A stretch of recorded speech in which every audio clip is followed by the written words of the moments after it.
Can you check my schedule, please? Nandito ka pa pala. Clarice, iwan mo muna kami. I thought you'd be in Europe with your 20 million. That won't happen, Atsi. At kinausap ko na si Julian.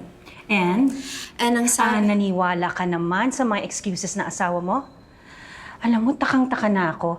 Ano bang kamandag ng asawa mo at lukong-loko ka sa kanya? Tapos ka na bang insultuhin ang asawa ko? Hindi pang-iinsulto ang tawag dyan.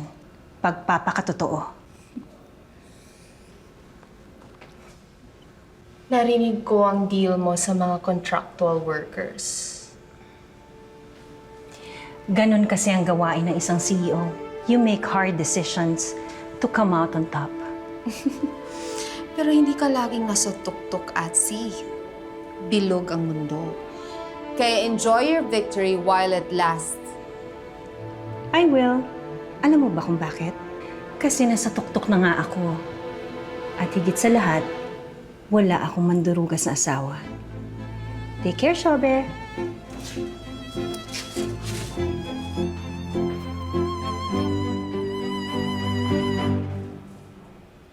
Kampe!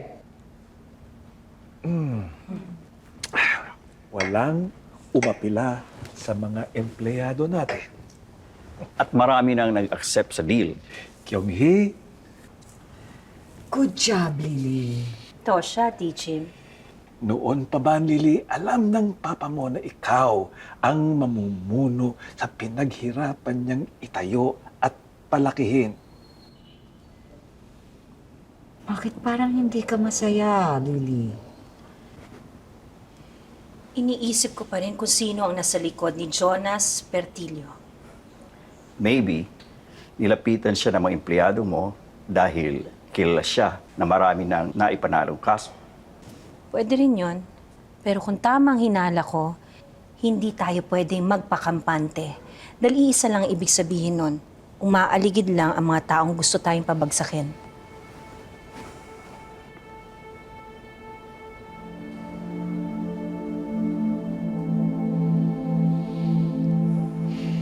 Inofferan sila ng magandang deal ni Mrs. Tan and there's nothing I could do about it.